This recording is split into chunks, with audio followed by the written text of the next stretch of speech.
선생님과 함께하는 손쉬운 윤리 손쌤입니다. 오늘의 주제는 배려윤리입니다. 참고 문헌은 제임스 레이첼스의 도덕 철학의 기초입니다. 오늘은 배려윤리의 등장 배경과 배려윤리의 특징을 살펴보도록 하겠습니다. 먼저 배려윤리의 등장 배경을 살펴보겠습니다. 배려윤리는 정의윤리가 가진 한계를 지적하면서 등장을 했는데요. 정의윤리가 어떤 특성을 지녔기 때문에 비판을 했는지 살펴보면 자연스럽게 배려윤리의 특징을 알 수가 있습니다. 그래서 정의윤리의 특징을 먼저 알아보겠습니다. 정의윤리는 칸트의 의무론, 벤담과 밀의 공리주의, 존 롤스, 그리고 콜버그라는 교육학자로 대표되는데요. 행위의 옳고 그름, 그리고 공정함, 명확한 정의의 실현을 중요시한다는 점에서 정의의 윤리라고 불립니다. 이들의 공통점이 무엇이냐면 도덕적인 인간이란 이성의 귀를 기울이고 도덕적 추론을 통해서 옳은 행위를 하는 존재로 본다는 점입니다. 따라서 문제 상황에서 감정이나 관계성 같은 것들은 배제한 채 이성을 통해서 보편적 원리를 따르고 공정성과 정의를 추구하는 것이 최고의 도덕성이라고 봅니다. 조금 어려워 보이는데요. 대표적인 사례로 선생님이 콜버그의 도덕성 발달 이론 연구를 들면서 이야기를 풀어나가 보도록 하겠습니다.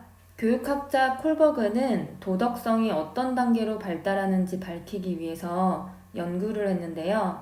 다양한 연령대의 아이들에게 도덕적 딜레마 상황을 들려주고 자신이 주인공이라면 어떤 판단을 내릴지 그리고 그 이유는 무엇인지 말해보라고 했어요. 지금부터 선생님이 그 내용을 간단히 들려줄 건데요. 여러분들도 어떤 판단을 내릴지 생각해 보시기 바랍니다. 하인츠라는 사람이 있었는데요. 하인츠의 아내가 아주 특이한 암에 걸렸습니다. 그녀의 유일한 희망은 어떤 약사가 발명한 약인데요. 그 약사는 이 약을 터무니없이 비싼 값에 팔고 있었습니다. 이 약을 만드는데 $200가 드는데요. 약사는 이 약을 원가의 10배인 $2,000에 팔고 있었어요. 그런데 하인츠는 $1,000밖에 구할 수가 없었어요. 더 이상 돈을 구할 방법도 없었고 아내의 병세는 계속해서 악화되었습니다. 그래서 하인츠는 약사에게 찾아가서 이 돈만 받고 약을 좀 달라고 부탁을 했지만 약사가 거절을 했습니다. 하인츠가 나머지 돈은 나중에 꼭 갚겠다고 하면서 부탁을 했는데요. 그래도 약사는 거절을 했습니다. 그래서 절망에 빠진 하인츠는 약을 훔칠 생각을 하게 됐는데요. 여러분들이 하인츠라면 약을 훔칠까요? 훔치지 않을까요? 그렇게 생각한 이유가 중요하거든요. 그 이유가 무엇일까요? 콜버그는 수많은 아이들과 인터뷰를 한 뒤에 그 이유에 따라서 도덕성이 6단계를 거쳐서 발달한다는 결론을 내렸습니다. 간단하게 살펴볼 건데요. 이 내용은 배려윤리와 반대되는 특성으로서 알아보는 것 뿐이니까 너무 어렵게 생각하지 않아도 됩니다. 어떤 느낌인지만 알아두면 될 것 같습니다. 1단계는 벌과 복종 단계인데요. 벌을 받기 싫어서 규칙을 지키는 단계입니다. 그래서 이에 따르면 약을 훔치면 벌을 받게 되니까 훔치면 안 된다고 판단을 합니다. 2단계에 속해 있는 경우에는 개인적인 관점을 중요시한다고 합니다. 즉, 어떤 게 나에게 더 좋은지 개인적인 손익을 비교하는 단계라고 하는데요. 약을 훔치고 안 훔치고의 문제가 아니라 어떤 행동이 내게 더 필요한 행동인가를 생각한다고 합니다. 그래서 아내를 살리고 싶다라는 욕구가 든다면 약을 훔치는 것이고 훔치는 게 내 마음에 걸리고 나에게 손해가 된다라고 생각이 든다면 훔치지 않는 겁니다. 다음으로 3단계는 대인관계와 조화를 중요시하는 단계인데요. 3단계에 속한 사람들은 주변 사람들과의 관계성을 매우 중요시한다고 합니다. 그래서 아내와의 관계를 생각했을 때 소중한 아내를 구할 수 있고 약을 구하면 아내가 기뻐할 거라는 생각을 한다면 약을 훔치는 것이고요. 반대로 내가 만약에 약을 훔쳐서 감옥에 가게 됐을 경우에 아내가 슬퍼할 것 같다라고 하면 훔치지 않을 수도 있어요. 관계를 중요시하기 때문에 상대방의 입장도 고려를 하는데요. 약을 훔치는 행위가 약사에게 해를 입힌다고 생각한다면 그 사람의 입장을 고려해서 훔치지 않기도 합니다. 4단계는 법과 질서를 중요시하는 단계인데요. 법과 질서를 유지하기 위해 노력하고 극단적인 상황 속에서도 규칙을 지키려고 노력하는 단계입니다. 그래서 훔치는 것은 절대로 허용되지 않는 일이라고 생각하는 단계입니다. 5단계는 사회계약과 합리성의 단계인데요. 이 사회는 계약에 의해서 합의된 기준에 따라서 만들어진 법에 의해 지배된다고 보는 겁니다. 그래서 훔치는 것을 나쁜 행동으로 보기는 하지만 절박한 상황이 참작되고 이게 합의가 가능할 수도 있다라고 보는 단계입니다. 마지막으로 6단계는 보편적인 윤리와 양심을 중요시하는 단계인데요. 가장 높은 단계의 도덕성이라고 합니다. 6단계의 도덕성을 가진 사람은 시공간을 초월해서 보편적으로 따라야 할 것이 무엇인지, 양심에 맞는 것이 무엇인지를 생각해서 행동한다고 합니다. 6단계에 속한 사람은 당연히 생명이라는 보편적인 가치를 중요시해서 생명을 살리는 것이 우선이기 때문에 약을 훔친다라는 판단을 하겠죠. 그래서 콜버그는 도덕성 발달 단계를 1단계부터 6단계까지 이렇게 위로 점차 발달하는 것으로 봤는데요. 여러분들의 도덕성 발달 단계는 어디에 해당되나요? 선생님이 학교에서 수업을 해보면 크게 두 가지로 발표가 나뉘더라고요. 먼저 왼쪽에 보면 약을 훔친다는 입장의 친구들 중에서 생명은 소중하기 때문에 당연히 생명을 살리기 위해 훔쳐야 된다라는 의견이 있어요. 생명을 존중해야 된다라는 보편적인 원리에 의해서 판단을 내렸으니까 6단계에 해당이 됩니다. 가장 높은 수준의 도덕성인 거죠. 근데 여기서 중요한 것은 생명이라는 겁니다. 나의 아내가 소중하기 때문이 아니고요. 생명이 소중하다는 보편적인 원리에 의해서 판단을 한 것입니다. 반면에 약을 훔치거나 안 훔치거나 이것이 중요한 게 아니라 하인츠가 처한 상황에 주목하는 친구들이 있어요. 그 친구들은 이렇게 말을 합니다.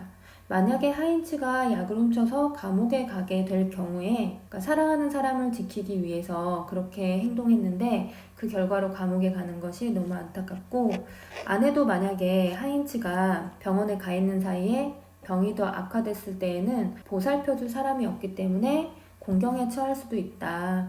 그리고 아내도 엄청 슬퍼할 것이다. 또 한편으로는 힘들게 개발한 약을 저렴한 가격에 달라고 하면 약사도 참 곤란하지 않을까? 비싸다고 해서 누군가 계속 훔쳐간다면 약사도 얼마나 힘들고 곤란할까? 이렇게 부탁하는 사람들 얼마나 많을까? 이렇게 복잡한 고민을 하는 학생들이 있어요. 결단력이 없어 보이기도 하고 혹은 각 인물들의 스토리나 상황을 고려했을 때 맞는 말인 것도 같아요. 어쨌든 오른쪽의 내용은 그 사람이 처한 관계나 상황, 맥락을 최우선한다는 점에서 대인관계를 중요시하는 3단계의 전형적인 모습이라고 할 수 있어요. 콜버그의 도덕성 발달 단계에 따르면 이 왼쪽에 있는 의견보다 오른쪽에 있는 의견이 2단계가 낮은 수준이네요. 여러분들은 콜버그의 도덕성 발달 단계 이론에 동의하시나요? 왼쪽처럼 대답한 선배들이 오른쪽과 같은 의견을 제시한 선배들보다 도덕성 수준이 훨씬 높다고 생각하나요? 콜버그로 대표되는 정의윤리에서는 당연히 왼쪽이 옳다고 생각합니다. 왜냐하면 도덕이란 것은 감정이나 관계에 기초하는 게 아니고 이성과 원칙에 부합하는 것이어야 된다고 봤거든요. 다른 예를 들어볼게요. 어떤 사람이 길을 가다가 비를 맞고 있는 강아지를 봤어요. 그리고 이렇게 생각을 하는 거죠. 어려움에 처한 동물을 도와줘야 돼. 모든 생명은 소중해. 이 사람은 생명은 소중하다라는 보편 법칙에 의해서 우산을 씌워줬어요. 그런데 지나가던 다른 사람은 이렇게 생각을 했어요. 너무 안타깝고 애처로워 보인다. 주인을 되게 오랫동안 기다렸던 것 같은데 얼마나 춥고 외로울까? 이렇게 생각을 하면서 우산을 씌워줬어요. 그런데 우리는 콜버그가 얘기한 것처럼 보편적 원칙에 근거해서 우산을 씌워준 행위가 더 높은 수준의 행위라고 얘기할 수 있을까요? 선생님은 아니라고 봐요. 오늘 선생님이 계속해서 얘기하겠지만 이 둘 다 도덕성의 중요한 한 부분이거든요. 하지만 그동안 윤리학계에서는 이성과 원칙을 중요시하는 정의의 윤리가 수준 높은 도덕성이고 공감이나 동정심, 관계성 등을 통해서 도덕적 행위를 하는 것은 수준 낮은 도덕성으로 취급되었어요. 그래서 이러한 의견에 반기를 들고 나타난 것이 바로 배려윤리입니다. 그래서 배려윤리는 구체적인 인간관계 속에서 도덕 판단을 내리자고 하고요. 상황과 맥락을 고려할 것을 강조합니다. 또한 상대에 대한 배려나 공감, 보살핌, 책임과 같은 감정적인 요소를 중요시합니다. 좀 더 자세한 내용은 배려윤리의 4가지 특징을 중심으로 설명해 보도록 하겠습니다. 배려윤리는 4가지 특징을 지니는데요. 첫째, 여성과 남성의 도덕적 지향성이 다르다고 봅니다. 둘째, 타인에 대한 공감, 배려, 보살핌, 책임 등을 중요시하고 윤리적 의사결정을 할 때 관계와 맥락에 대해서 고려해야 한다고 합니다. 셋째, 배려의 완성은 배려받는 사람의 응답을 통해서 완성된다라고 이야기합니다. 넷째, 배려의 범위를 친밀한 사람들로부터 시작해서 낯선 타인, 동물, 지구 환경까지 계속해서 확대해 나가야 한다고 주장합니다. 자, 그러면 배려윤리의 첫 번째 특징 한번 볼까요? 여성과 남성의 도덕적 지향성이 다르다. 선생님은 배려윤리 하면 생각나는 것이 있는데요. 이거는 그냥 잠시 웃으라고 준비한 거니까 너무 진지하게 받아들이면 안 됩니다. 선생님이 예전에 인터넷에서 본 사진인데요. 제목이 갑자기 비가 오는 날에 남자와 여자의 차이 뭐 이런 내용이었던 것 같아요. 정확히는 기억이 안 나는데요. 갑자기 비가 왔을 때 여학생들의 모습과 남학생들의 모습을 비교한 거였어요. 먼저 여학생들의 모습을 보면 갑자기 비가 올 때 여학생들은 서로 챙겨주면서 우산 하나라도 나눠 쓰면서 간대요. 그런데 남학생들은 갑자기 비가 오면 친구의 청결을 위하는 마음으로 이렇게 샤워를 시켜준대요. 이걸 보면서 여자와 남자가 이렇게 다른가 싶어가지고 좀 웃었던 기억이 있어요. 그리고 또 떠오르는 게 있는데요. 여러분들 혹시 화성에서 온 남자, 금성에서 온 여자라는 책 아시나요? 남자와 여자는 생각하는 방식이나 언어, 행동 등 모든 점에서 서로 다르다는 것을 각각 화성과 금성으로 표현한 책인데요. 이 책의 작가 존 그레이는 이렇게 얘기를 해요. 화성 남자와 금성 여자의 가장 큰 차이는 남자는 목표 지향적이고 여자는 관계 지향적이라는 점이다. 선생님이 무슨 얘기를 하려고 여성과 남성에 대한 이야기를 할까요? 네, 바로 배려윤리의 창시자인 길리건도 이런 얘기를 했기 때문인데요. 길리건은 자신의 저서 다른 목소리로 라는 책에서 여성과 남성은 도덕적 성향이 다르다고 이야기합니다. 즉, 남성은 이성과 원칙을 중요시하고요. 여성은 감정과 관계를 중요시하는 특성을 지닌대요. 그런데 그동안 남성 중심의 사회 구조 속에서 여성의 목소리가 존중받지 못했던 것처럼 도덕성에 있어서도 여성들이 지닌 그런 특성, 감정과 관계를 중요시하면서 판단을 내리는 그런 특성들이 도덕성에 전혀 반영되지 못했다고 지적을 합니다. 그동안의 윤리학은 남성적이고 이성과 원칙을 중요시하는 윤리를 우월하게 여기고 여성적이고 감정과 관계 중심의 윤리는 수준 낮은 단계의 도덕성이라고 여겨왔다는 것입니다. 아까 선생님이 콜버그의 도덕성 발달 단계의 이론에서 대인관계를 중요시해서 판단을 내리는 단계가 3단계, 이성과 보편적인 원칙에 따라서 판단하는 단계를 6단계라고 얘기를 했었잖아요. 길리건은 콜버그의 이런 이론을 비판을 합니다. 그래서 여성들이 지닌 특성인 관계중심성, 따뜻한 공감과 배려, 보살핌의 모습을 배려윤리라고 이름짓고 기존의 정의윤리와는 다른 목소리인 배려윤리도 도덕의 한 측면으로 존중해 줄 것을 이야기합니다. 물론 모든 여성이 모든 남성보다 다른 사람을 돌보고자 하는 성향이 더 많다는 것은 아니지만 여성이 돌봄에 더 강점이 있다는 것이 사실이라고 합니다. 그 근거로 여성이 타고난 모성이 있기 때문에 자연스럽게 다른 사람을 돌보는 성향을 갖게 된다고 합니다. 그런데 여기서 중요한 포인트가 있는데요. 배려윤리가 정의윤리를 비판하면서 등장했다고 해서 배려윤리와 정의윤리는 대립관계일까요? 아닙니다.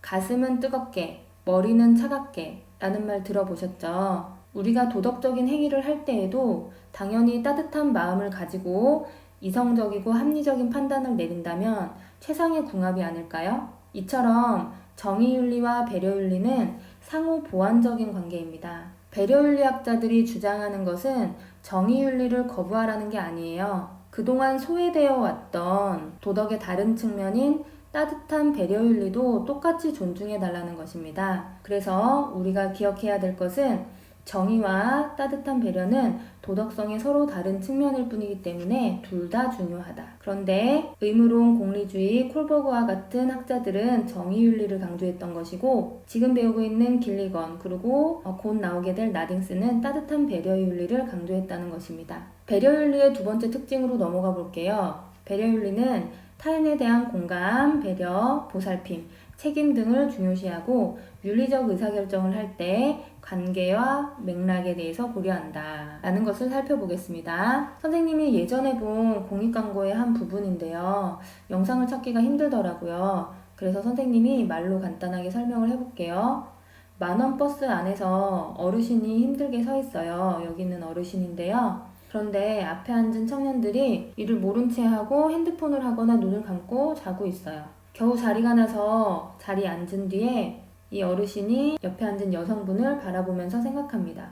참 배려 없는 아가씨네. 우리가 나보다 어려운 사람을 도와야 한다라는 보편적 원칙에 따르면은 이 어르신의 판단이 맞을 수도 있어요. 그런데 중요한 것은 이 영상이 그게 끝이 아니었어요.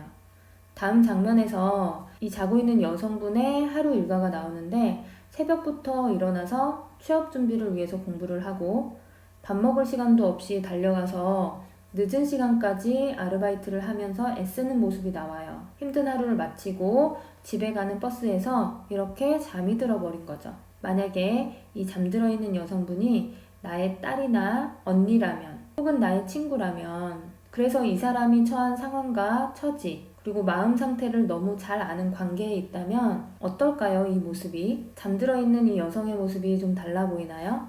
배려는 상대방의 신발을 신고 걷는 것이라고 합니다. 즉 나의 입장에서 바라보는 것이 아니라 그 사람이 처한 상황을 이해하고 공감해서 그 사람에게 정말 필요한 것이 무엇인지 고민하는 것이라고 합니다. 내가 해주고 싶은 것을 해주는 것은 배려가 아니에요. 그 사람의 입장에서 그 사람의 필요가 무엇인지 파악해서 그것을 해주는 것이 배려인 거죠. 우물이 없어서 힘든 아프리카 마을에 고급 옷을 기부하는 것이 배려일까요? 배려가 아니겠죠? 그렇다면 진정한 배려란 어떤 모습일까요? 길리건의 뒤를 이어받은 나딩스는 모성적인 배려, 즉 어머니와 자녀의 관계가 배려의 가장 좋은 본보기라고 얘기를 하는데요. 왜냐하면 어머니는 아이의 모든 것을 있는 그대로 적극적으로 수용을 합니다. 그리고 아이가 울면 배가 고파서 그런지 아파서 그런지 혹은 불편한 데가 없는지 아이의 필요를 정확히 알아채고 거기에 대해서 보살펴 줍니다. 그리고 또 아무 조건 없이 베풀고 사랑을 해줍니다. 이처럼 배려윤리는 다른 사람에 대한 배려나 보살핌, 유대감, 책임감과 같은 감정을 중요시하고요. 상대방이 처한 상황이나 맥락에 깊이 공감할 것을 요구합니다. 그리고 그 사람의 필요와 요구에 민감하게 반응하면서 도덕 판단을 내리라고 합니다. 이렇게 배려윤리는 상대방이 처한 상황, 맥락에 대한 깊은 이해가 필요하기 때문에 가까운 관계의 사람에게서 시작을 한다고 해요. 우리는 가깝고 친밀한 관계일수록 더 배려하고 보살피지 않나요? 또 그 사람의 일에 책임감 있게 나서는 경향이 있는 것이 사실입니다. 그래서 나딩스는 나와 특별한 관계를 맺는 애완동물에게는 돌봄의 태도가 생기지만 도살장에 있는 소에게는 그렇지 않은 이유는 관계 때문이다 라는 말로 표현하기도 했어요. 그만큼 우리가 도덕적인 판단을 내릴 때 관계가 중요하다는 것입니다. 그렇다면 배려윤리는 나와 가까운 사람들만 배려하고 보살피는 것일까요? 나딩스는 이러한 물음에 답하기 위해서 응답이라는 용어를 씁니다. 여기서 배려윤리의 세 번째 특징이 나타나는데요. 나딩스는 배려의 완성은 배려받는 사람의 응답을 통해서 완성된다 라고 했습니다. 응답이라는 것은 배려를 받는 사람이 상대방의 배려를 인정하고 수용하는 것을 말하고요. 이러한 인정과 수용은 배려하는 사람을 그 행위에 더 몰두하게 만든다고 합니다. 이처럼 배려를 하는 쪽과 배려를 받는 쪽 모두의 기여를 통해서 배려가 완성된다라고 말을 하고 있는데요. 이게 무슨 말이냐 하면 배려를 해주는 사람의 행위에 대해서 배려를 받는 사람도 반응을 해야 한다는 거예요. 예를 들어서 선생님이 무거운 짐을 들고 가는 것을 보고 어떤 학생이 와서 도와줬어요. 그때 선생님이 도와줘서 너무너무 고맙다고 진심을 표현하면 도와준 친구도 기분이 좋아지면서 다음에도 도와드려야지 혹은 이렇게 도움이 필요한 사람들은 또 도와줘야지 라는 마음이 생길 거예요. 그런데 만약에 선생님이 반응이 없어요. 그래 거기다 놔둬 뭐 이런 식으로 시큰둥한 반응을 보인다면 이 학생은 자신의 배려 행위에 대해서 응답받지 못했기 때문에 다음에 도와주고 싶다는 생각이 안 들 수도 있어요. 이처럼 나딩스는 배려는 하는 사람도 중요하지만 받는 사람도 이에 응답할 때 배려가 완벽히 완성된다고 봤습니다. 응답이 중요한 또 다른 이유는 배려를 하고 배려를 받았던 좋은 기억들이 배려의 확장성을 가져오기 때문인데요. 우리는 배려를 받았던 경험을 통해서 나도 배려해주는 사람이 되려고 노력을 하게 돼요. 이렇게 될 때 배려는 확대되고 완성될 수 있는데요.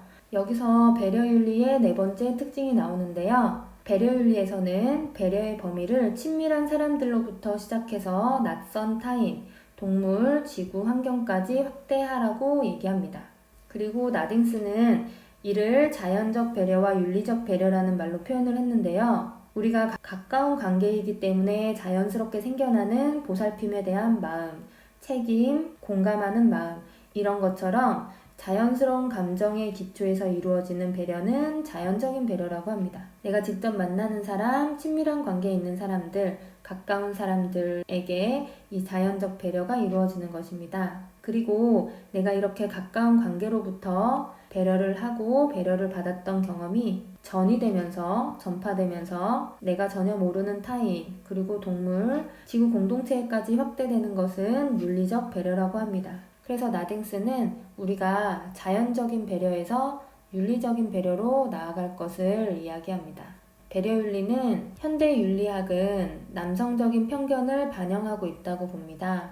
그래서 여성적인 특성에도 귀를 기울일 것을 주장했는데요. 이에 따르면 우리는 관계 속에 놓여져 있는 존재이고 내가 소중하게 여기는 이들에게 사랑과 돌봄의 가치를 가지고 행동을 합니다. 우리는 이러한 측면도 도덕성의 한 위치를 차지해야 한다는 것을 알고 이것을 확장시켜 나가서 지구 공동체 전체를 배려할 줄 아는 사람이 되었으면 좋겠습니다. 그래서 마지막은 나딩스가 했던 말로 마무리를 하고자 합니다. 나는 배려하는 사람으로서 동심원의 중심에 있다. 동심원의 중심에 가까이 있을수록 친밀함과 배려의 정도는 높아진다. 하지만 이 동심원은 점점 더 넓어져서 내가 전혀 만나보지도 못했고 배려해주지도 않았던 사람들에게로 확장될 수 있다.